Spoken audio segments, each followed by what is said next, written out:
Friday, June 4th, 2021.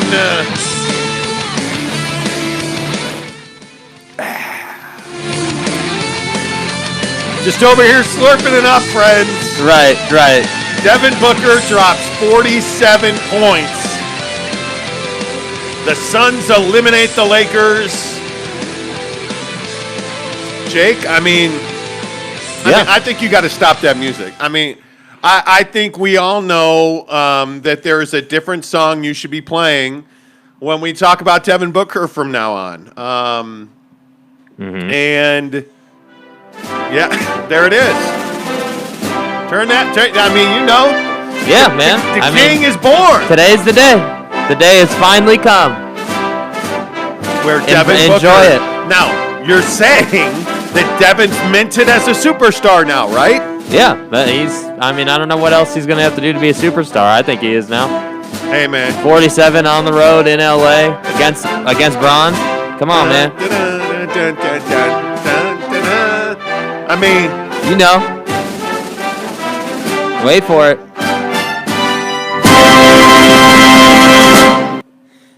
Okay. All right, well, now that we got that out of the way.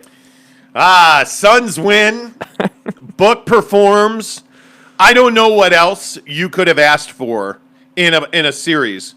And I think when you look at this Suns-Lakers series, in all seriousness, you could not have had two different arcs for teams.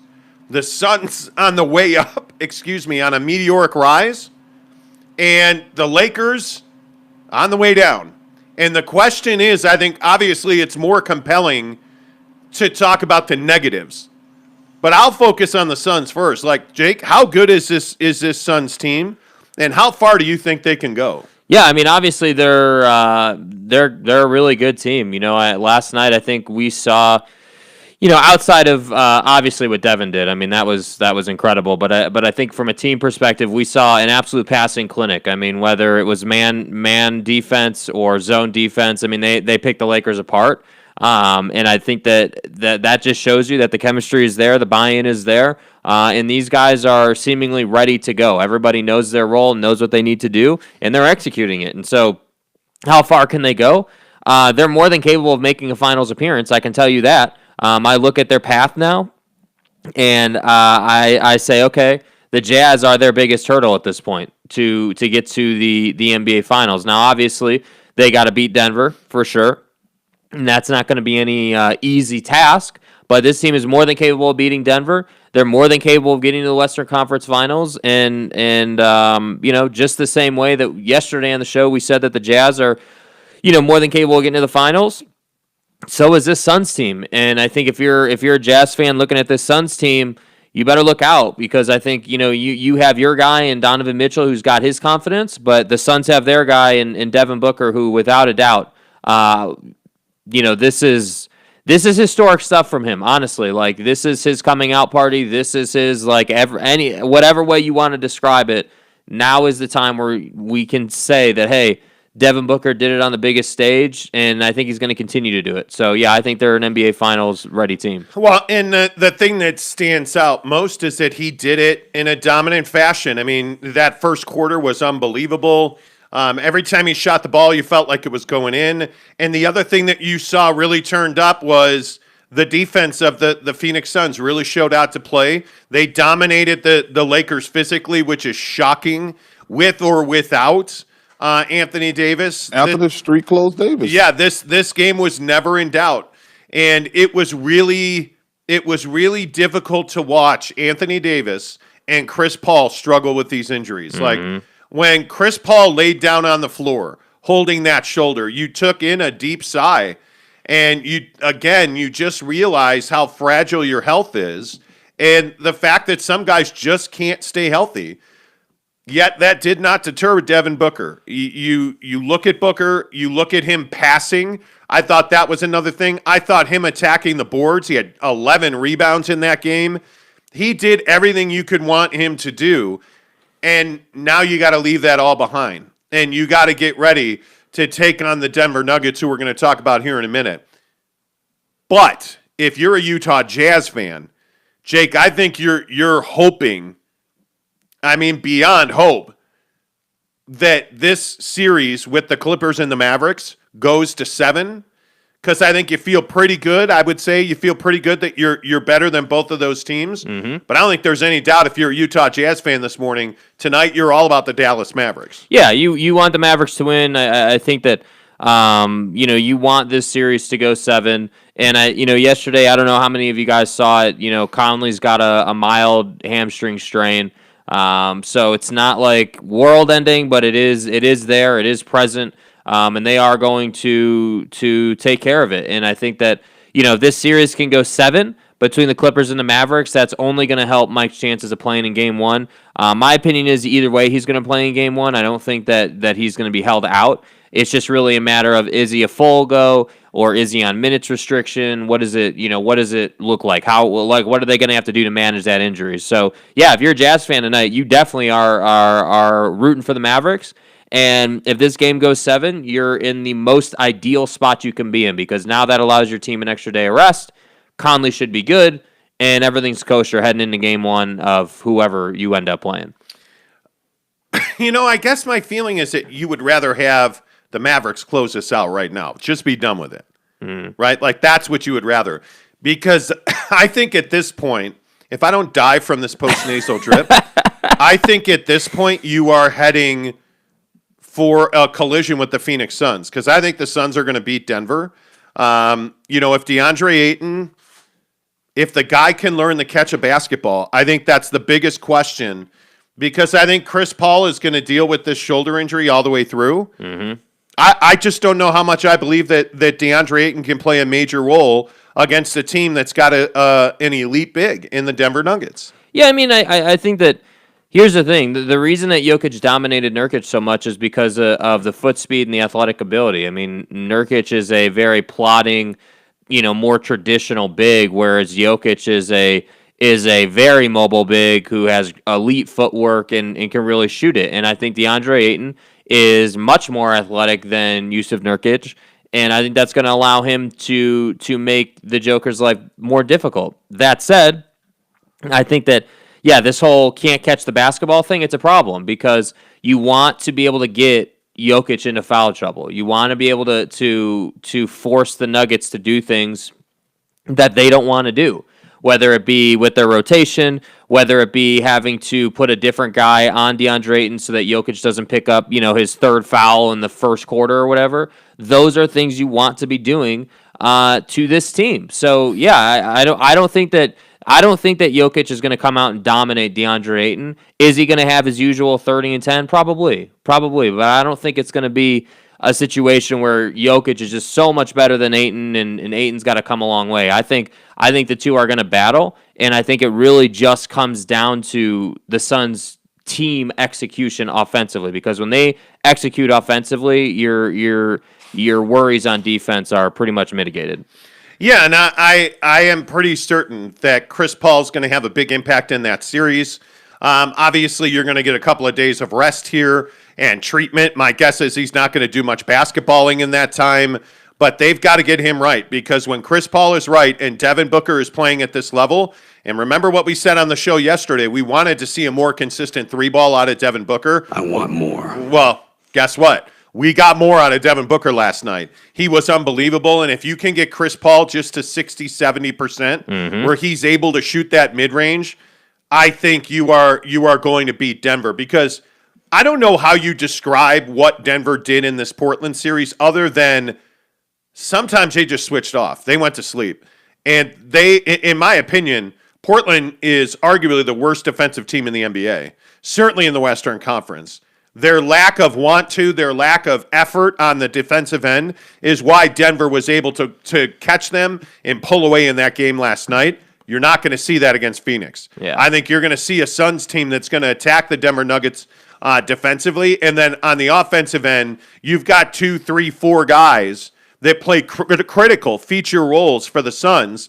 Book, obviously CP3, but I think, Cam Payne has really showed you that he can be a 30-minute-a-night guy if you really need him to be, and he's going to shoot that three at a really high level. And then I think you look at the other perimeter players. I think Torrey Craig, in this Laker game last night, showed you why he's so valuable because he's gritty. He makes life difficult for you. I think you look at Cam Johnson. I think you look at Mikal Bridges playing a big role defensively. He also hits that three well.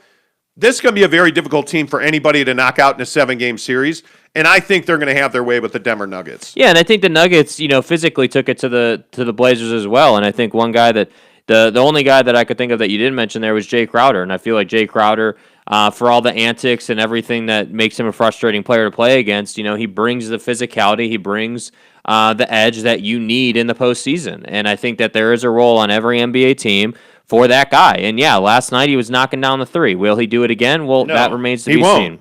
Well, you're confident that he won't, but I have a little more confidence in him than you do. Like, I think that Jay Crowder has been in a lot of postseason games. I'm not saying that he's going to give you 20 a night or anything, but I'm saying, 10 points a night out of Jay Crowder and a bunch of defense is pretty, should be expected. Well, look, I think Jay Crowder is an important contributor, but he is a second, third, fourth piece.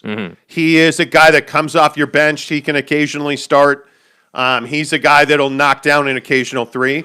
He's there to be physical. He's there to draw the ire of the other team. Yeah, I think that's his best ability, and that's valuable. I'm not saying that Jay Crowder doesn't have a role. What I am saying is that sometimes he's that guy who complains to the officials. On the Jazz, because you don't see, on the Suns. You don't see a lot of the Suns talking to the officials. It's a pet peeve of Monty Williams, the head coach of the Suns. He does not like you talking to the officials. There really is one guy on a regular basis who does that, and it's Jay Crowder. And hey, if that's his job or that's his role, great. It keeps Devin and CP3 clean. Okay, cool. The young guys don't do it. Okay, cool. Jay Crowder's got a role. And in my mind, it's a very small role. Now, having said that, if he was still on the Jazz, I think he would be an integral part of what they're doing. He's exactly the kind of player that they're missing. That athletic guy that can be physical defensively and shoot the three. That's exactly what the Jazz need. So, yeah, there are parts of me who are like, yeah, man, if he was still on the Jazz, he would be lethal. Cody Strickland, look at you being first one in. Says, good morning, guys. I will still pick Mitchell over Booker, but hail to the king, baby. That's right. Hail to the king. Hey. By the way, this conversation has not slowed down. I think it's really close between Booker and Donovan.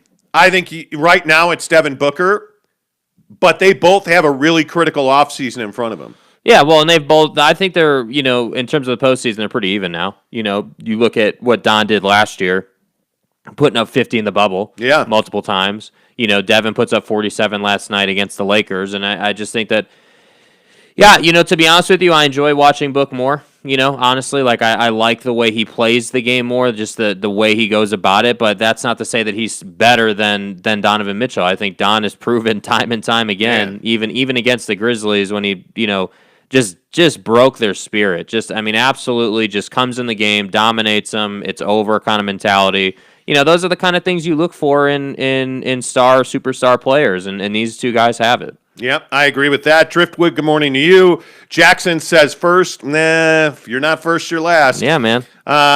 He says, Book was wet. I think he can make threes. Just make them consistently. Wet, like on Book. That's all you got to do here. eBay, the Sofa Surfer says Jazz versus Sixers in the finals. Jazz over Sixers in 7. I don't think the Sixers are getting to the finals without Joel Embiid's knee not having... he tore a meniscus in that knee, and he is day-to-day. But trust me, I'm a guy that I play basketball. I deal with a knee injury every time I play. And I'm telling you, you are not the same player. You don't have the same lift. You don't trust it the same way. Now, I'm not an NBA player, and I'm not certainly in the shape that Joel Embiid's in. But I'm telling you right now, without Joel Embiid being mostly himself, they're not going anywhere. Yeah. They're just not. I'd love to see a Brooklyn Sixers Eastern Conference Finals, but let's see where Joel is in that upcoming series, because I think Milwaukee, Brooklyn, That's the Eastern going to be Conference amazing. Finals. That's the Eastern Conference Finals. That's going to be amazing. That's what it is. Dude. Yeah, I would agree with that. Let's see. Vision Gaming 2011 says Booker, Lakers down. Bring on Denver, Utah, and Brooklyn. The boys are getting a ring. Hey man, if it's Utah versus Brooklyn, I think that'd be an incredibly difficult series to handicap. That'd be a long series. Yep. Because I think people undervalue Brooklyn's ability to defend, but man, they're deep. And the funny thing is, both these teams do very similar things. The only thing that concerns me in a Utah-Denver or a Utah-Brooklyn matchup, if I could say the names right today, in a Utah-Brooklyn matchup, the thing that scares me is Brooklyn is far superior athletically. They have athletes at every position that can get in the paint. Points in the paint, are probably going to be the determining factor with the Jazz in winning games and series. Yeah. If they're not defending the paint, they're going to struggle. And I think what we saw was that you have a guy in Rudy Gobert who can step up, and he started stepping up, but very late in that Memphis series. And I think we saw it very much in Game 5 where he was blocking Ja's little fade shot there. But that's what would worry me about a Jazz-Nets matchup is the athletic ability that everybody on that Nets roster has. Yeah, I think that if you're the Jazz playing the Nets, you gotta your whole mission is to try to turn them over as much as possible. And you do that by playing aggressive defense. And if they're gonna make tough shots over you, you're gonna live with that. We saw that firsthand last night. It's not as though all these shots that Book made last night were like wide open attempts. A lot of these looks were contested, shots that he was making, and that's the life of an NBA defender. Kevin Durant and James Harden and Kyrie and Joe Harris and Jeff Green and all these guys, Mike James, as everyone jokes about, all these guys can make big time shots over the best defenders in the world. So if you're the Jazz, it goes without saying that you better be 50% from three, number one. But then number two, it can't just be, hey, funnel everything to Rudy and hope for the best. That's not going to work against Brooklyn at all. But I don't even think, to be honest with you guys, I don't think that you guys should be looking at an NBA Finals matchup right now. I don't. I think that the conversation needs to be, hey, what does a Western Conference Finals look like? Because I do think that it will be Utah and Phoenix, and I do think that will be one of the best series that we've seen in many, many years, because those two teams are pretty much dead even. Yeah, and I think a lot of Jazz fans, with all due respect, I think a lot of Jazz fans are just punching that ticket to the finals now. And I would not do that. Whether the Mike Conley thing, I get it. He is day-to-day. They say he should be ready for Game 1. He's still battling a hamstring injury. Do not downplay the importance of Mike Conley to what the Utah Jazz do. He is a vital player. The fact that he knocks the three down at a high level, he's probably their best three-point shooter. I just think that you just have to go slow here, because one series at a time. Yeah. You probably have Dallas ahead of you, although I'm convinced that series is going 7. I don't see a way that Dallas. I just can't believe the Clippers would go out like this. Well, here's the thing, though. That would be shocking. Think about it, though.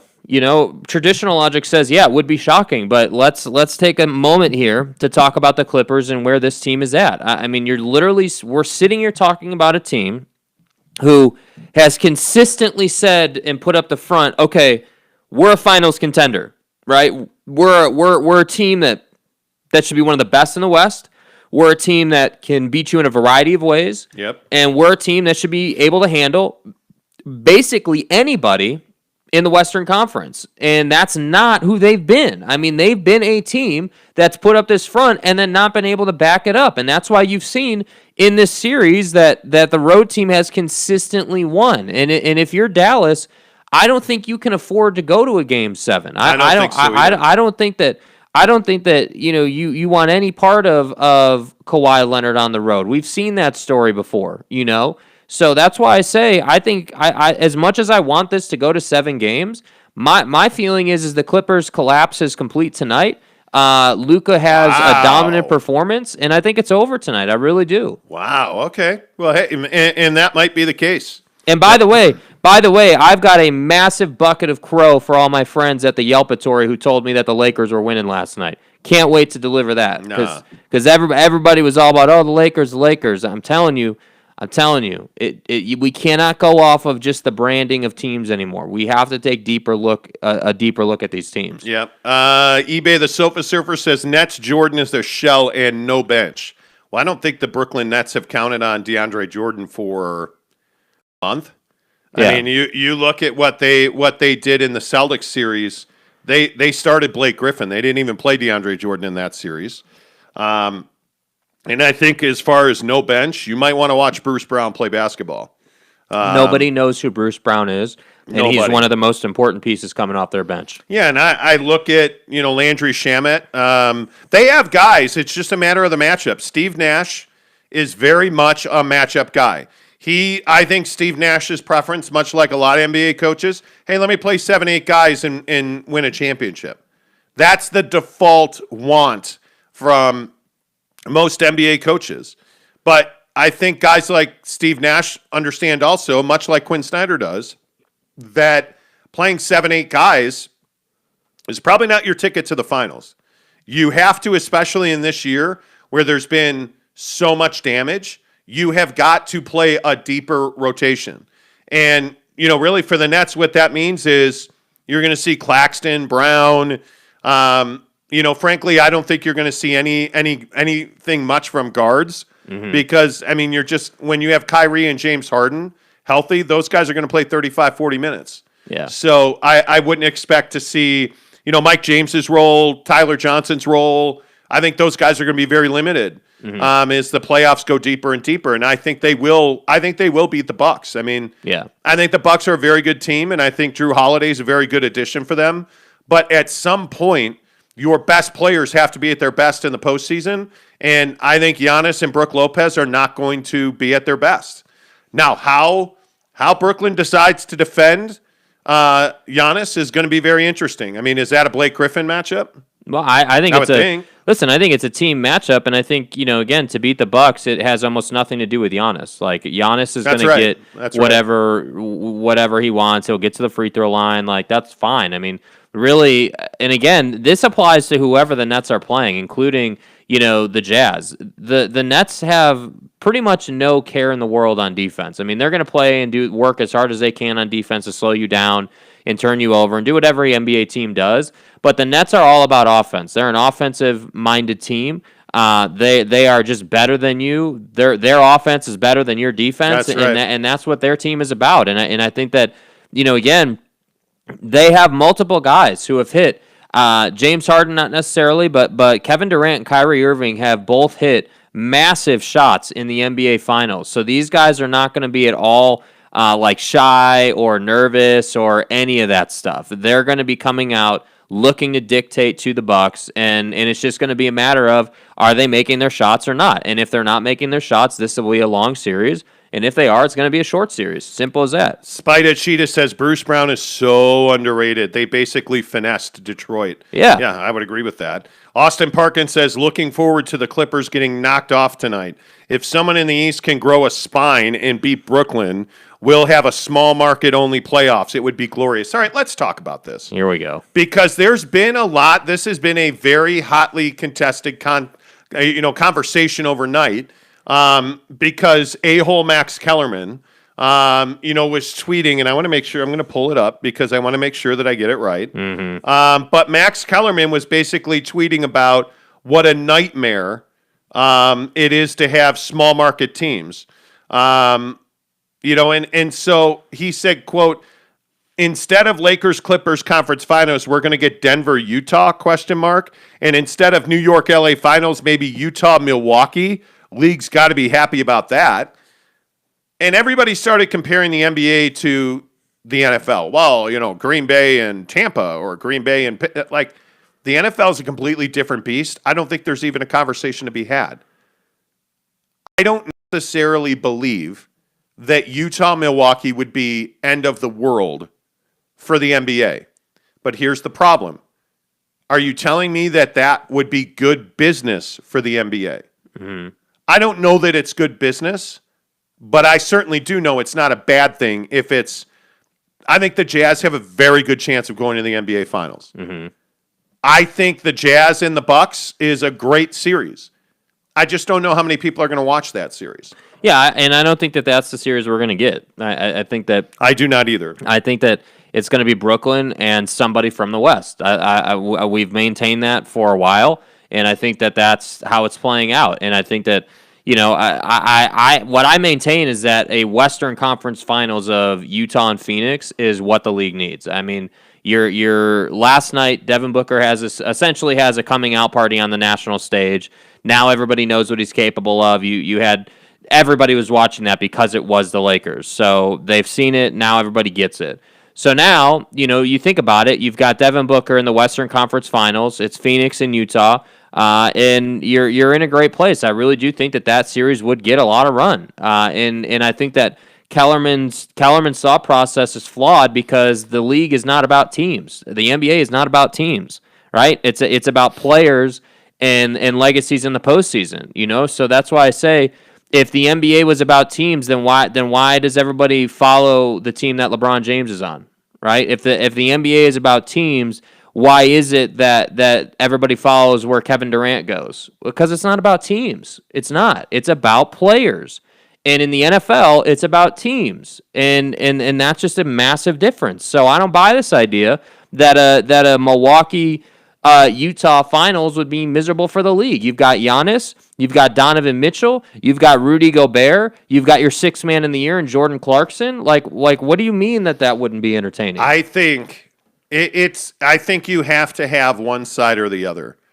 I think Jazz fans are some of the best fans in the NBA, but the question is, if it's Brooklyn, if it's Brooklyn and the Jazz in the finals, I think you're going to have huge TV numbers. I think if it's Milwaukee and the Jazz in the finals, you're not going to have huge TV numbers. I mean, it is, and it's not like a secret. If memory serves, the 98 finals between the Jazz and Bulls is the highest rated NBA finals ever. So, and why is that? Well, because of Michael Jordan and Karl Malone and John Stockton, and you add marquee names. That's the biggest issue in Milwaukee. I still don't believe that in NBA circles that Giannis Antetokounmpo is a huge name. I don't think your garden variety NBA fan is passionate about must see. Oh, Giannis is playing. I've got to turn that on. Yeah, I don't think they are. That either. I think when you say Donovan Mitchell, I think most NBA fans are like, yeah, I'm going to watch that. Yeah, So I don't think it's a Jazz problem. I think that's a Bucks problem. Yeah. So, and I certainly think that if you get Philly or Brooklyn in there, I think you're fine. Yeah, absolutely. I think you're fine. Austin Parkin says if Brooklyn makes it to the finals, whoever comes out of the West will be playing 5-on-8 because there's no way Adam Silver lets the big market team lose without a fight. Like, I'm so tired of this conversation. That's just not the way to go here, Karen. Yeah, I'm honestly, so dude, like, get out of here with that. Of the officials. Just play the game. Don't worry about the officials, man. If you do your job and you don't worry about the officials, 9 times out of 10 you're going to win. And I'm worn out on that. I am just so worn out on that. It's incredible. Let's see. Driftwood says CP3 won't survive Denver. Suns win that series, but they lose soldiers along the way.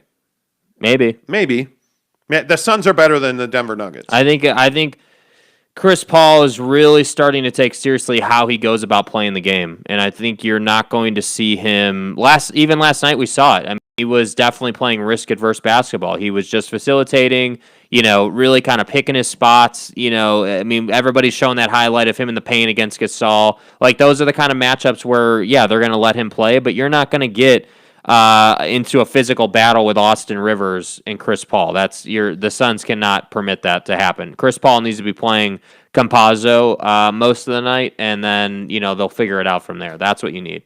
I just don't think you can play Campazzo and win a conference championship. Yeah, I don't either. I mean, his size is a real problem. Yeah, I mean he's a nice filler off the bench, but again, we've had the Jamal Murray discussion, and it's obvious, that's kind of a dead horse at this point. But guys like Campazzo being on the floor are where it just reminds you of how good Jamal Murray was for them.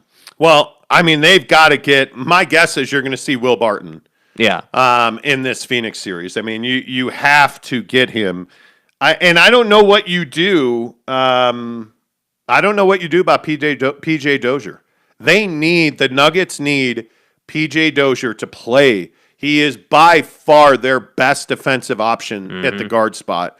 And against this Suns team, you better stop the guard. You had better control Devin Booker because Devin Booker does what teams like the Jazz fear. He gets inside not to score but to kick. Yeah. And that's where things get really scary if you're the Utah Jazz or the Denver Nuggets. If you allow teams to penetrate and they're not there to score, you're in trouble.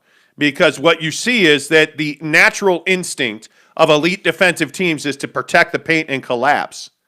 And a team like Memphis couldn't punish you. Yeah. Jaren Jackson Jr. just couldn't make a three. Yeah.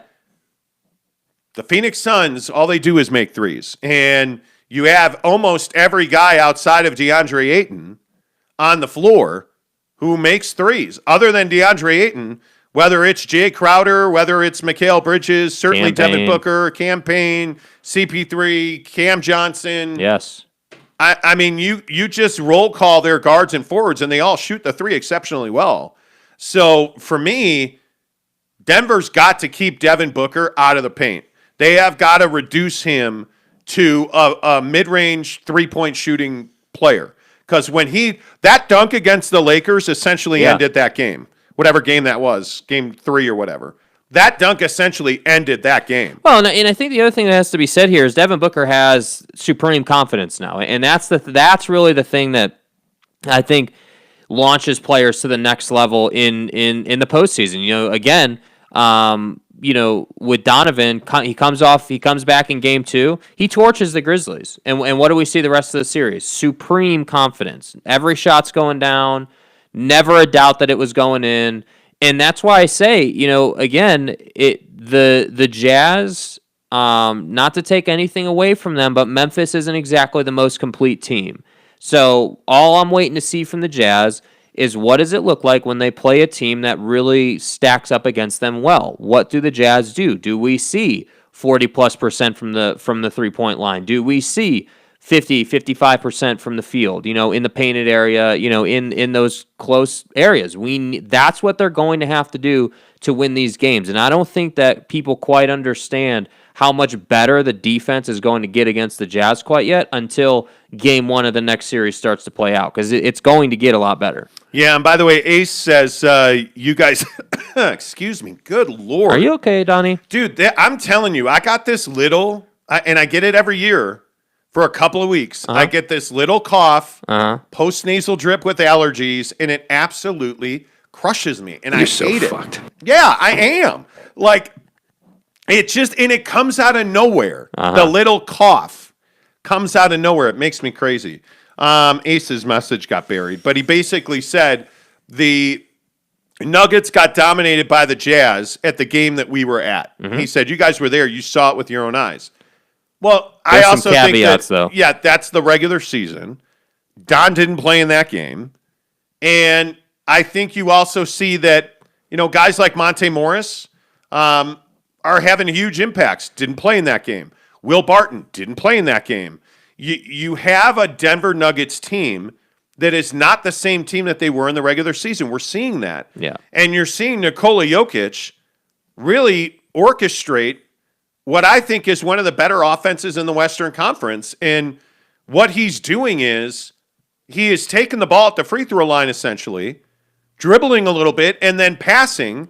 And if he doesn't have that option, he's just going to shoot. Yeah, but I think, though, the conversation is like what they're saying there, and what we need to address here is that in that game that we were at when Bogey put up 48, that's not happening in the postseason. You can just write that off. He's not going for 48 in the postseason. So you think about it, Jokic played like 25 minutes in that game. He sat out most of the fourth quarter. So clearly they were resting him.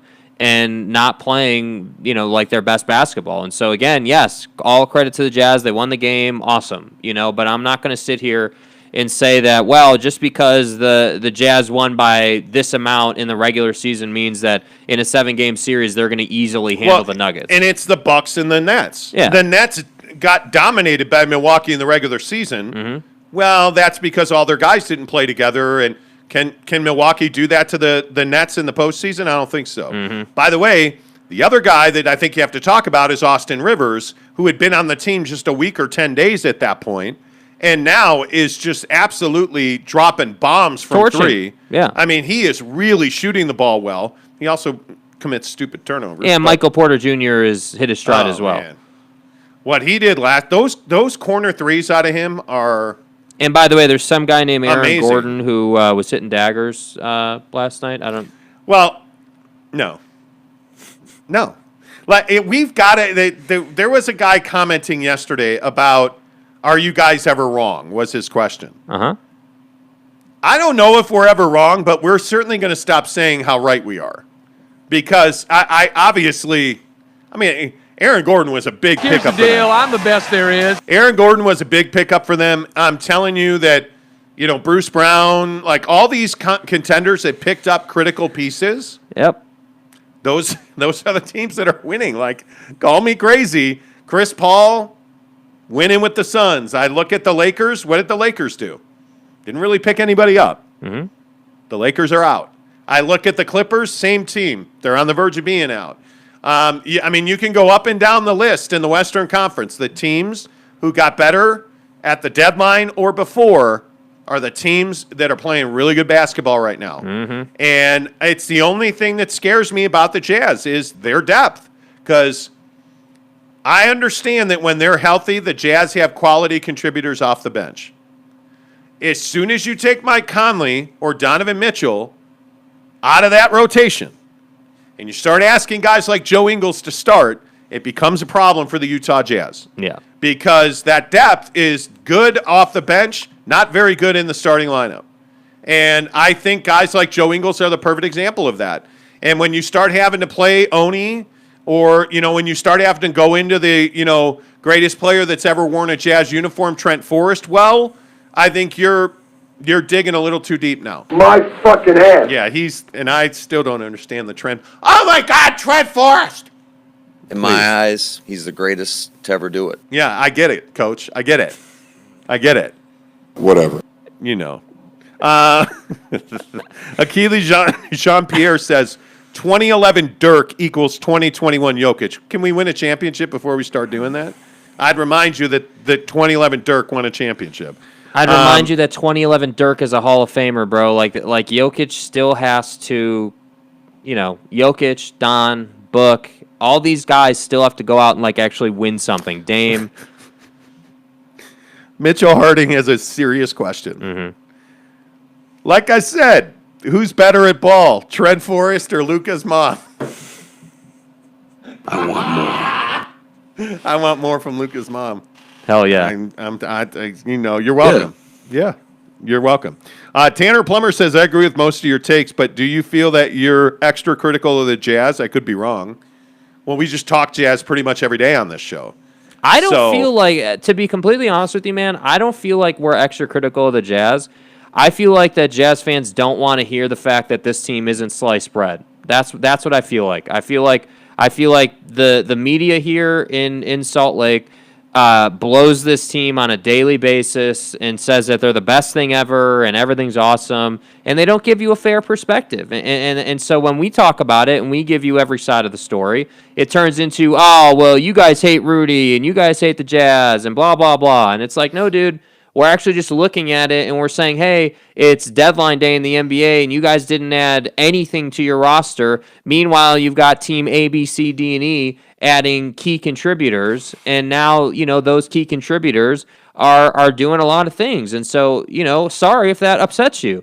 And I'm a little different. I have no problem telling you guys that we've been pretty spot on about things. No problem about it at all, because at the end of the day, this isn't a Jazz show. We do talk Jazz every day, but this is an NBA show right now, And I think when you look at the total picture in the league, The Jazz have a lot of proving to do. We're done talking about the number 1 seed in the regular season. That's over with. Now it's time. Now it's time to earn your stripes. Now it's time to show everybody what it really is. And do I think they're going to do that? Yes, I do. I think they're going to get to the Western Conference Finals, and then I think from there all bets are off, because that is like true postseason basketball. Can't predict it. It's just going to come down to who makes more shots. Yeah. I spot on. How much rest do you want this time of year? Brooklyn's been off since Tuesday night. Yeah, that's a long time. I mean, that's a lot That's of a rest. long time. I mean, it's a long time. What, the Jazz have been off since Wednesday? Yeah. You know? I mean, A couple days. I think you need that rest. I think you need. I think the Jazz in particular need that rest. I still would agree with that. Even though Donovan looks amazing, I still don't buy the fact that ankle is 100% like it never happened. I still think he's probably dealing with a little bit of swelling. He's still doing some light injury management. So I think the rest is good for him. But I think he's going to come out and look amazing as usual. Obviously Mike Conley's the bigger question. I still maintain Mike Conley will be available to play game 1 of whatever series they play. Brandon Whiteside says, did Jake just say that the media here fillets the Jazz? Mm-hmm. I think that's what he means. Mm-hmm. Now that is a take. Mm-hmm. Well, I mean, look, gently speaking, I think that the Jazz get a free pass in this town. And I understand it. I mean, you're the only pro sports franchise here. You would be expected to get at least preference. But I think at some point, you have to tell the truth about what this Jazz team is. And I think, again, I'll just maintain what I've said all year. No team, and maybe not, very rarely does an NBA team come from nothing to winning a championship, to going out in the first round multiple years to winning a championship. I just think it's incredibly rare. It's why the Lakers are so unbelievable, because if memory serves, this is the first time since 1978 that a reigning champion has been knocked out in the first round by a team that didn't even make the playoffs the previous year. Yeah. Since 1978. Records don't lie. Like, maybe this is just that one-off year where odd things are going to happen. It doesn't matter why. But my feeling is the Jazz are going to have to deal with a significant amount of adversity come the middle of this next series and into the Western Conference Finals. Yeah. That's just the story that is always being told in the NBA playoffs. You don't come from nothing to winning a championship. You don't wake up one day as a billionaire. You have to earn that. And you have to earn that through failure and experience. And it's going to be interesting to see how the Jazz do in this next series. My guess is, if I were putting my own money on it, I'd bet the Mavs tonight. But something tells me the Clippers are going to win. That's going to go to 7 games. And you're going to get a Jazz series opener on like Tuesday. And by the way, I'd just like to point out, it's better for our show when the Jazz do well. So there's no incentive for us to like be negative about the Jazz. And I actually don't even like using the word negative. I just think we're honest. We're going to tell you what it is. We're going to tell you, hey, yes, Rudy Gobert is an elite defensive player. He's a defensive player of the year, but his lack of offense kills this team a lot of the time. It makes life difficult on the Jazz offensively a lot of the time. We're going to tell you that everyone calling Mike Conley an all-star this year, and he's an amazing player. Yes, he brings a ton of value to this team. When he's not playing, this team's not the same. That said, he'd never be on my team because he's incredibly unreliable. And you do not know when he will be on the floor and when he will not be on the floor. And that's a really difficult place to be in. See the Los Angeles Lakers. So that's why I say, it's not that we're negative on the Jazz. We're just telling you what it is. And that's why I say I have no problem talking about it, because whether you like it or not doesn't really matter. It is what it is. That's the reality of the team. Well, and you didn't handicap your Mike Conley situation either. Yeah. So you're a little worried about that. Yeah. AK Now says, curious, how long has SLC Supercars been in the industry? He speaks sports well. Well, thanks. Please don't. Don't. You're going to inflate his I'm ego. Shiva, the god of death. Yeah, don't. Please don't. Don't. SLCP shooter says, do you really think the Jazz fans are supremely confident in chalking up a finals victory already? No, we are nervous as hell. I think there's a lot of Jazz fans who believe that the Jazz are going to the Western Conference Finals no matter what. They're past Dallas or the Clippers. Yeah. And I think that's a very dangerous place to live. I don't think people are saying that they're going to win the finals. No. I think people are saying, hey, we got a pretty straightforward path to the finals. I think that's what people are saying. Yep. Cody Strickland says Jazz are historically bad on the first game when they have a long rest. Austin Parkin says, I remember 98. When the Jazz had a week off while the Bulls were making their way through the Eastern Conference Finals and it didn't end well. I'm a big believer that you play games. Yeah. Playing games is, you want to know how you play your best? You play games. That's how you play your best. Jackson says, yeah, that team didn't rest. They were rolling. The teams play well on rest, though. They can all hit threes. Well, and I think this Jazz team, as Jake said, needs rest. I with the Conley-Hammy situation and, I think that's a thing. Guy says, I laid a turd at the deadline. We laid a turd at the deadline, but who do we have at point to fill in 2-minute stints? Our only choice is the NBA superstar Forrest because Ingles looks gassed. Joe Ingles is going to be a critical contributor to this team down the stretch. I mean, when you get into crunch time, Joe Ingles will be in the game. Yeah. And it's simply a matter of getting, Donovan and 4 other guys to execute. Yes. Because Donovan Mitchell is going to do Donovan Mitchell. This is, and I only go back to the bubble when the Jazz got eliminated last year. Donovan Mitchell should have taken that last shot. With all due respect to Mike Conley. Yeah. Donovan Mitchell should have had the ball in his hands. I don't care if they threw all 5 guys at him. You got to get Donovan Mitchell the basketball there because that's how good things happen.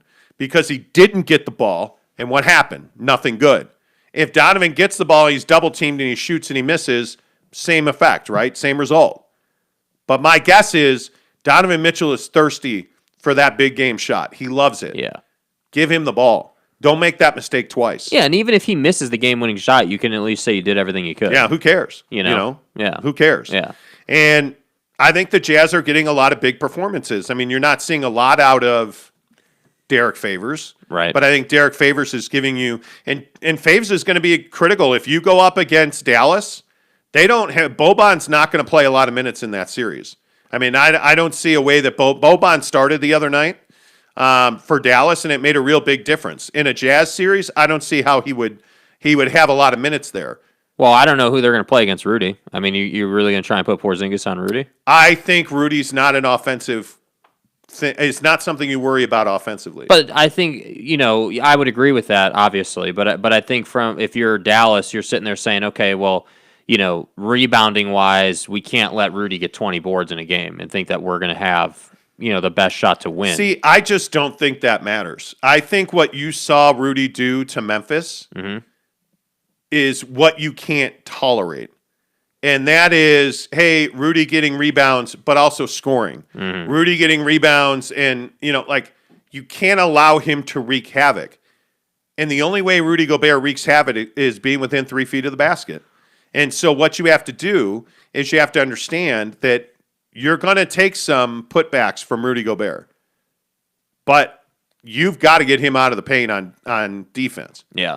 And guys like Porzingis will get him out of the paint on defense. Well, we saw Memphis do it sometimes. I mean, not a lot, but we did see them do it. But you have zero respect for Valanciunas from 3. I mean, that's just not. You don't even care. Well, if it's what you talk about, though. 3. It's what you always talk about with the Clipper game. Hey, they're gonna create switches that are gonna force Rudy to pull out of the paint. Yeah, absolutely. And I think that.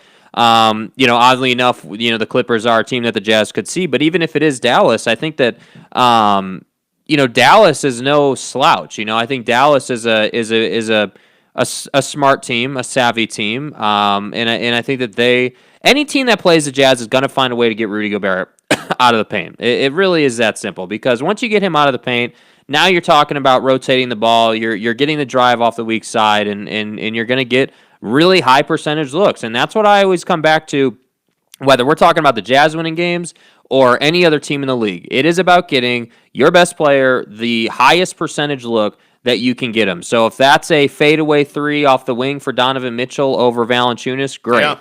If that's a Mike Conley 3 coming off a pick, great.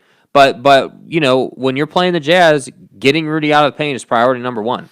Yeah, and I also think that, you're going to have to find other guys because Donovan now is going to start seeing a lot more doubles and a lot more capable doubles. And I think when you look at the way Dallas defends, they are a swarming defense.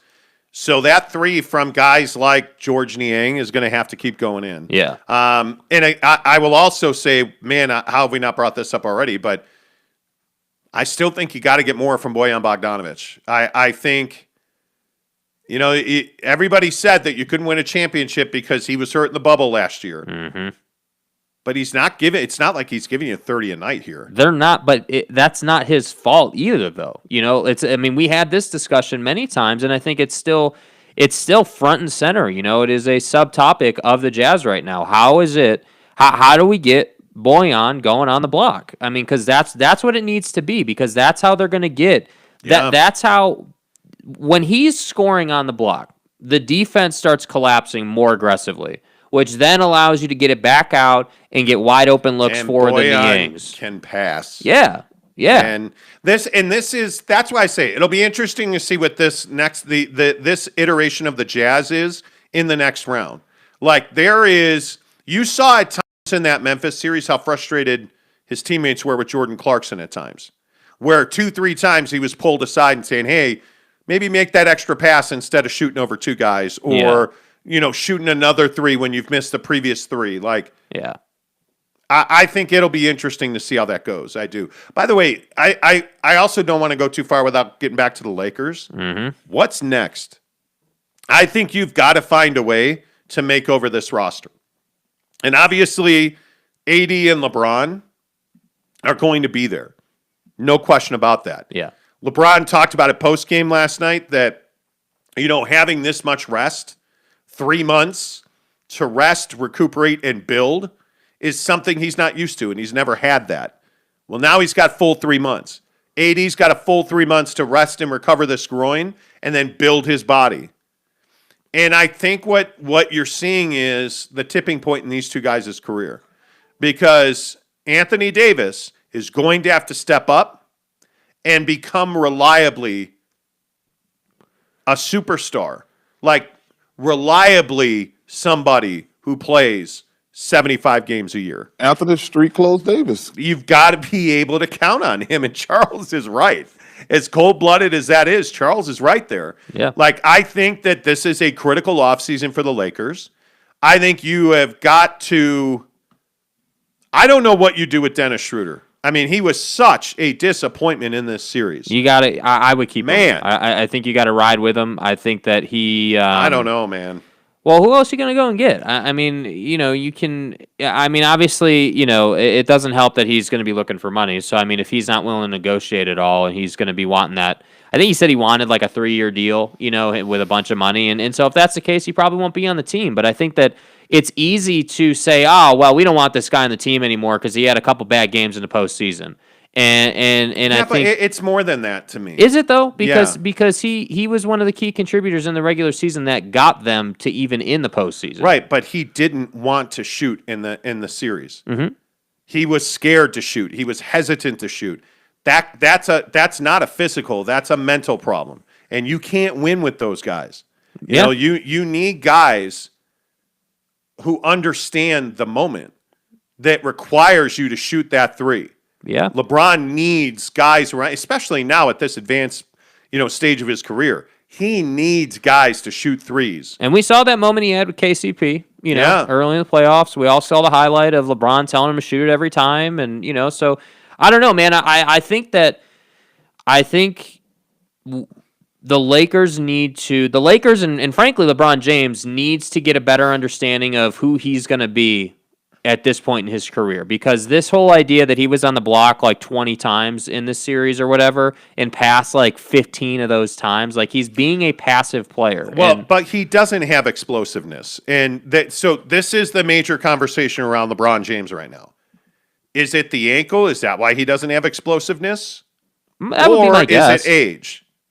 Yeah, I think it's the ankle, but at the same time, And this is something that you've said and they talked about on the broadcast. You're either injured or you're hurt. If you're injured, you shouldn't be out there. Yeah. If you're hurt, we expect the best. So, if you're on the floor, we expect you to be who we know you are. Yeah, and so, I don't want this to turn into like a bashing LeBron thing because I think he's a hell of a player and I think he's still one of the best we have in the league. But I'm watching these highlights and he just did not play well last night. He's a turnover machine. And this whole idea of you can't. Here's the difference. When he was in Cleveland at that time in his career, the reason that all those passing lanes were open is because he was such a threat to just blow up whoever was defending him on the block. Guys don't got to worry about that now. And so now they're just waiting for him to pass and picking it off. Yeah. And that's frustrating if you're LeBron. And I think it's because they know he can't explode over them. Yeah.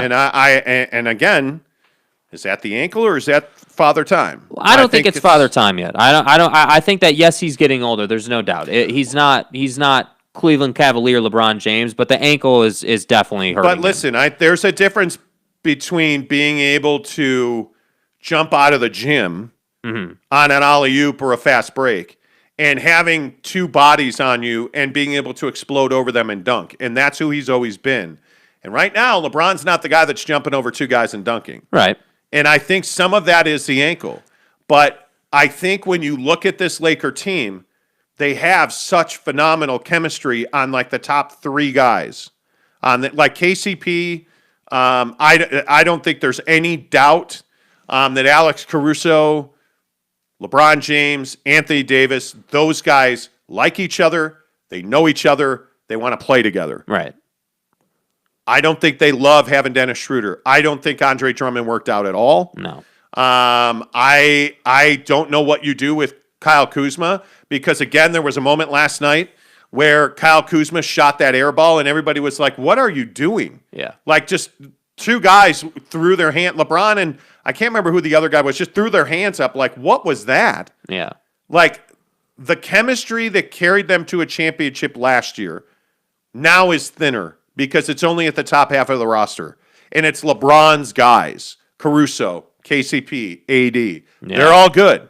It's the bottom half of this roster, the Marc Gasol experiment, the Andre Drummond. And you know what, frankly, Montrezl Harrell is a really interesting figure right now because he's got a player option for next year.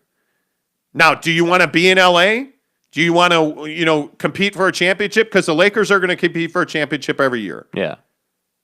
But my question is, does LeBron ever win another championship? I think if they bring back Montrezl Harrell and they upgrade that Dennis Schroeder position, I think LeBron probably wins another championship. Yeah, I think next year's the year though. You got to stop. You got to stop messing around with these kind of seasons. I think that we keep talking about Father Time and his age. He's 36. He'll be 37 before the year is out, and that just tells you there's not a lot of time left.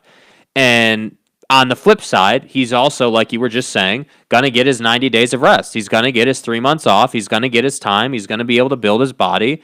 And I think that's why I was saying yesterday, like, this is almost a blessing in disguise because this team was not ever going to be good enough to win the finals this year.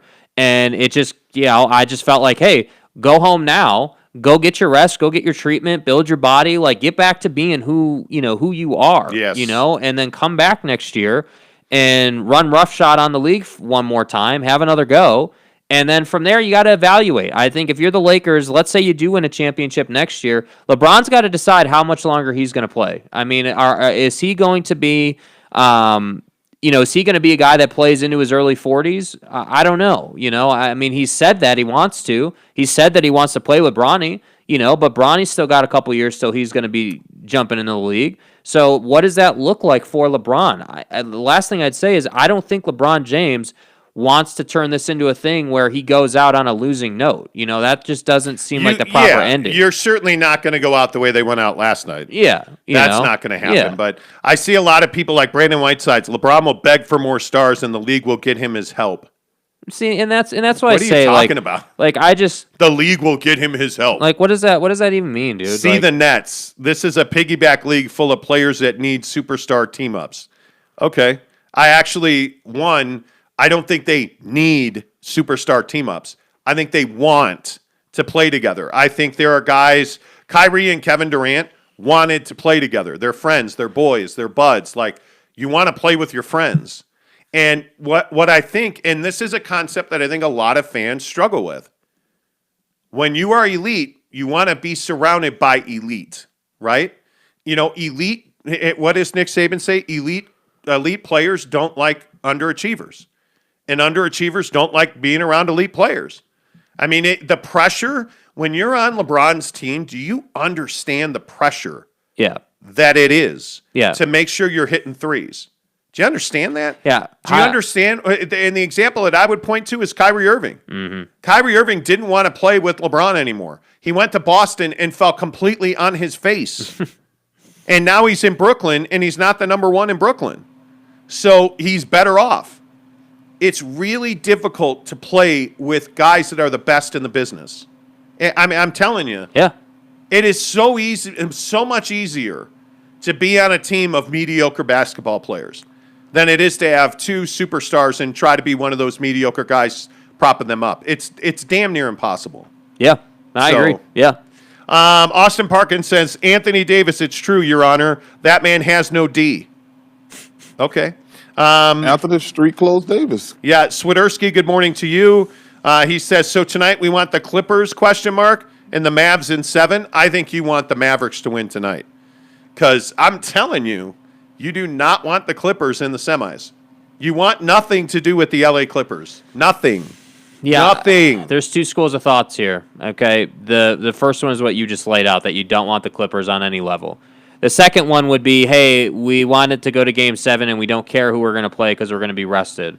And I think that is obviously a much more brash take and a much more brash way to go about it. Right. But I also don't disagree that you're better than the Clippers, and Dallas. And the expectation is that you would beat either of those teams. But I think you're better than the Clippers we've seen in this series. Mm-hmm. If the Clippers are playing their best and the Jazz are playing their best.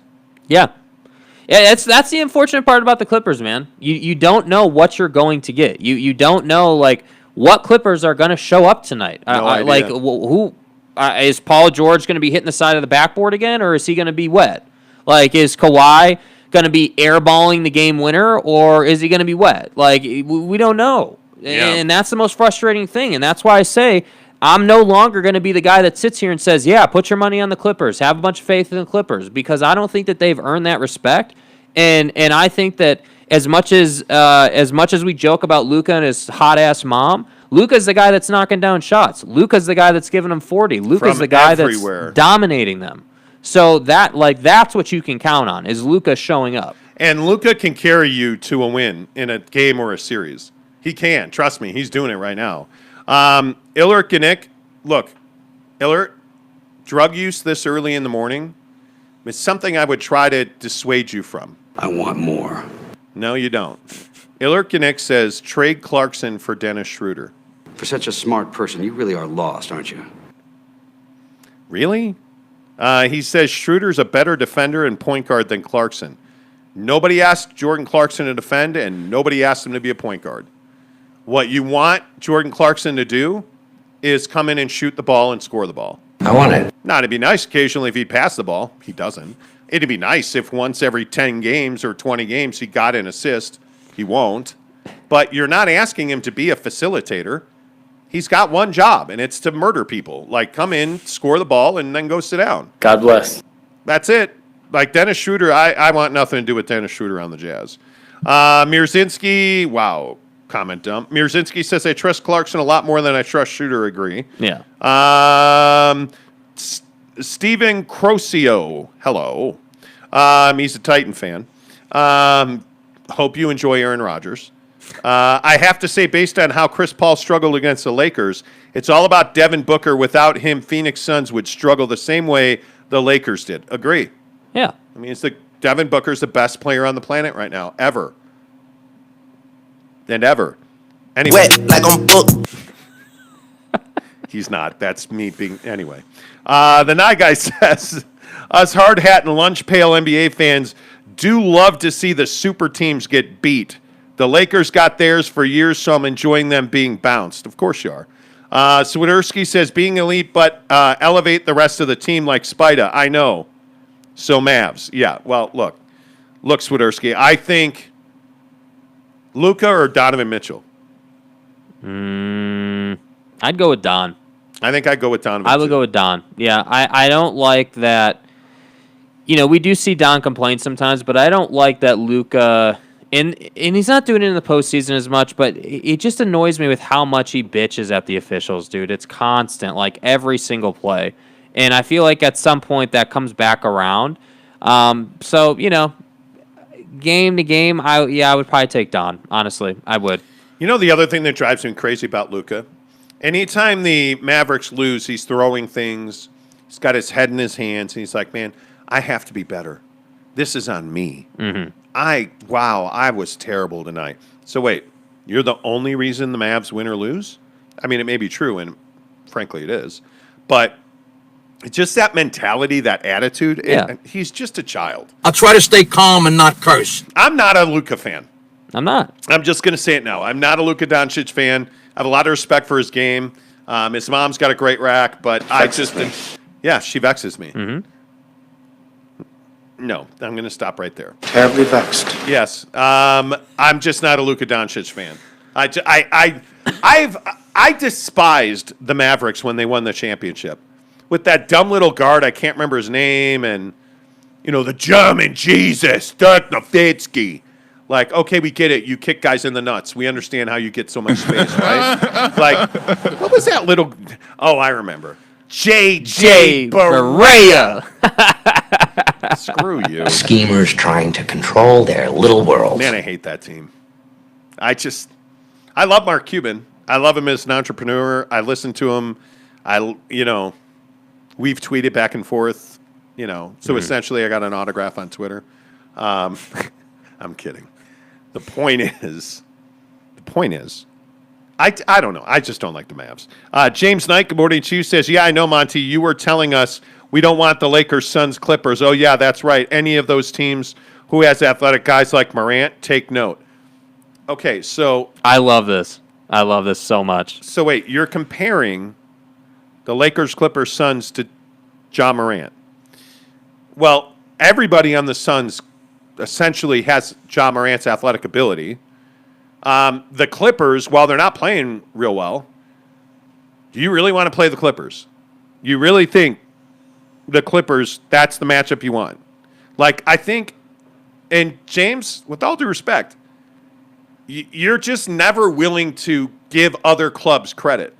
And I think what you have to do is, I happen to be in the luxurious position of not caring really, about a particular club or team. I'm much more of a fan of players. I feel like I say that every day on this show. Mm-hmm. Growing up a Bulls fan, I have nothing to root for current day or ever again. So I'm a fan of players, right? Like, I hate Bobby Portis. If he steps off a curb and breaks his leg in a pothole, I mean, I'm not going to. Whatever. Anyway, the point is, it's probably too far. Anyway. The point is, I don't have to be loyal to one team, so I get to shoot straight. At 100%, the Clippers are better than the Jazz. At 100%, the Lakers are better than the Jazz. At 100%, I think the Jazz and the Suns are very even, and I think the Suns would probably be favored in that series. But nobody's at 100%. I think the Jazz right now, today, are the best team in the Western Conference. And I think health kind of levels all playing fields. Mike Conley's got to be healthy. He never has been. Likely never will be. But Mike Conley's got to be healthy for the Jazz to win a championship. I feel like I'm the only one who feels this way. Like, I listen to a lot of local radio here in Salt Lake. Nobody agrees with me. Like, so many people are like, well, Oni can step in and play defense, and, Trent, and we have Joe Ingles, Point Jingles. Like, if I hear Point Jingles on the radio in this town one more time, what have you seen from Joe Ingles as a starter that you like? Not point production. I haven't seen it. Joe Ingles is out at like the 7-minute mark of the first quarter when he starts. Yeah. Done. And you like, when you play Joe Ingles as a starter, you limit his skill set. When he comes off the bench, you can clearly see, hey, spot up, throw him the ball at his face, he'll never bring it down, and it's going in the basket. Mm-hmm. Reliable three-point shooter. As a starter, that guy doesn't exist. So anybody that thinks this Jazz team can win a championship without a healthy Mike Conley, you're high, man. Yeah. Like, I just don't see that happening. And all of this to say, with all due respect, the Jazz are very good. But you've got to now go and prove that you can be very good for, you know what? You've got 7 games coming up that you're probably going to play, I would say, no matter what happens. If it's the Mavericks, you're going to beat the Mavericks in 5 or 6. Show me you can shoot 45 to 50% from 3 as a team against somebody better than Memphis. Because Memphis is just not on their level. Yeah, I mean, Memphis is a 10 seed. Do we all understand that? Memphis is a 10 seed. You did what you should have done to them. Like, you don't get golden stickers for beating crappy What are we teams, talking dude. about? You know? Like, as soon as this series did not start until Donovan Mitchell came back. And then it was never going to be a series. It was a sweep, right? It was never going to be a series. And that's the thing that pisses me off so much about this Conley thing is I don't see where – somebody explain to me, if Mike Conley's not healthy, who's going to make those threes? Who – Not Trent ask Forrest. yourself this. If Mike Conley hadn't played in the Memphis series, do the Jazz win it that easily?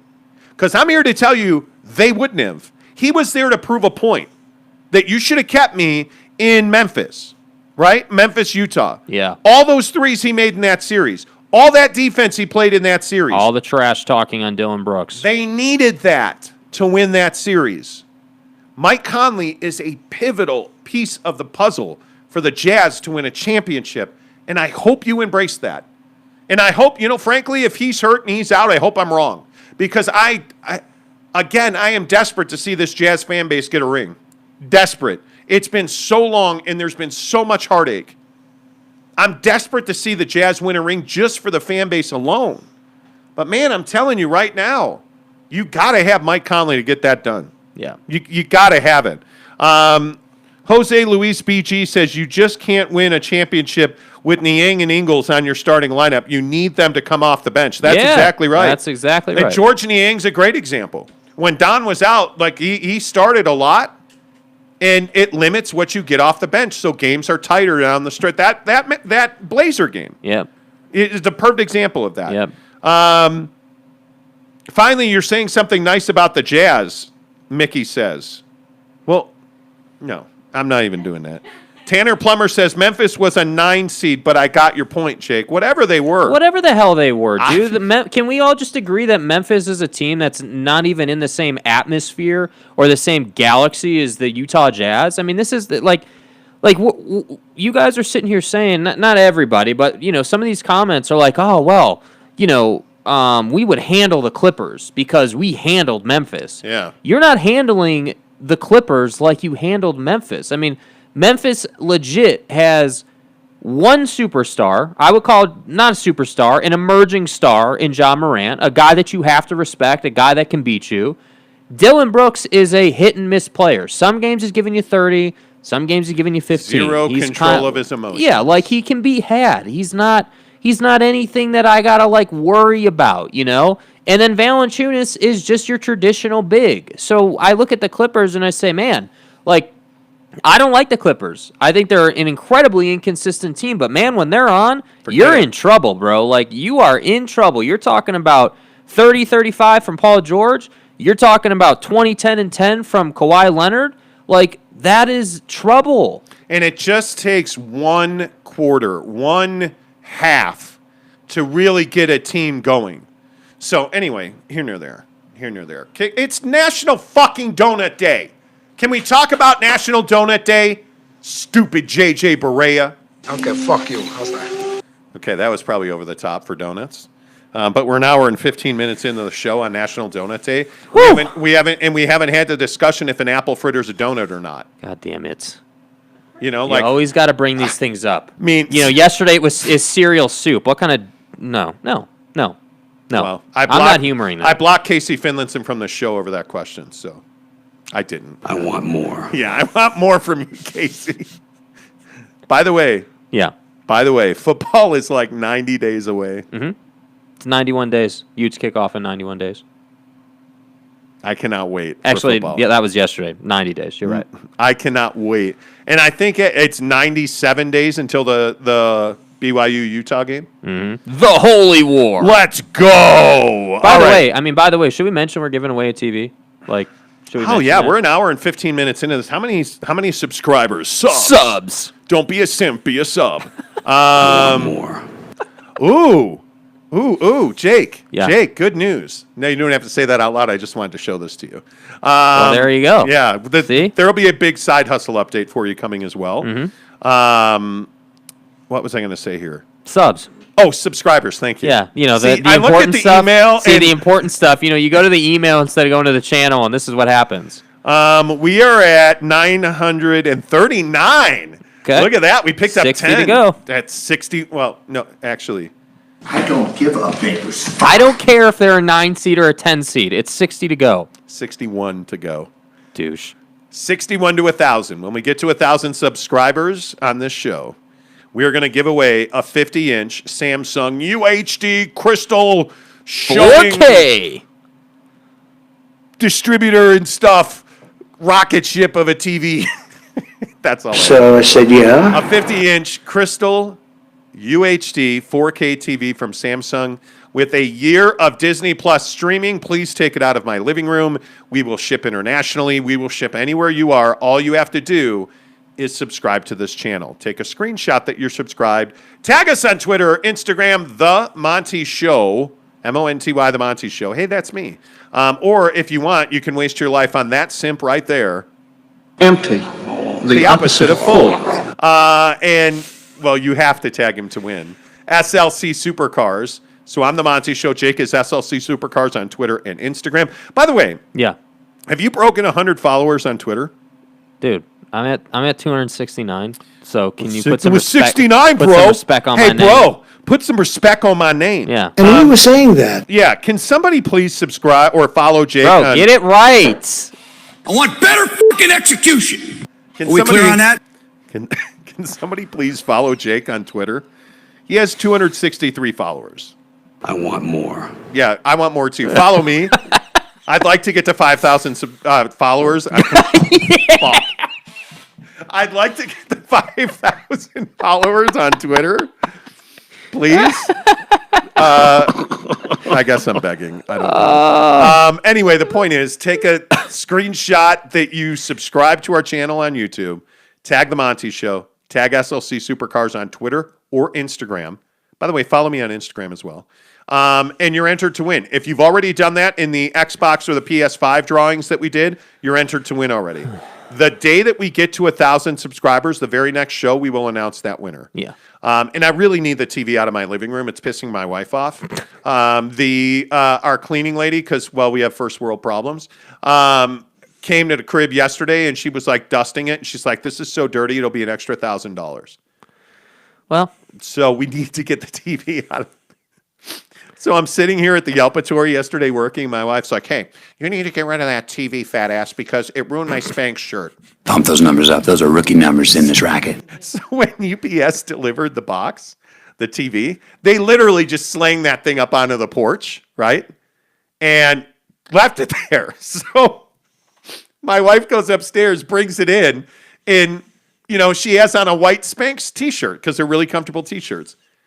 And she had apparently tried to molest the TV box because her impossible. Yeah, her Spanx t-shirt was covered in like black dirt, and now it's ruined. So I have to, I personally would like an apology.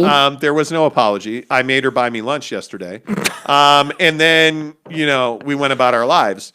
But we need to get this TV out of our living room, so please do subscribe.